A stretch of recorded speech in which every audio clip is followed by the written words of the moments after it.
என்னை போல நல்ல மாப்பிள்ளை வாய்ப்பதொரு அதிசயம்.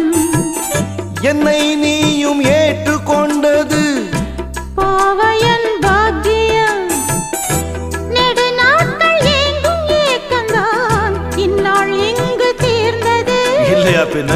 மங்கை செய்த பூர்வ புண்ணியம் மன்னன் வந்து சேர்ந்தது.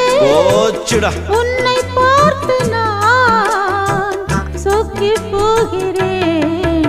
வா கட்டபொம்மன் பேரா கட்டிக்கொள்ளு ஜோரா. அடிக்குது குளிரு என்ன மடக்குது தளிரு. முல்லை பூங்கொடி கொம்பை தேடுது கொம்பை போல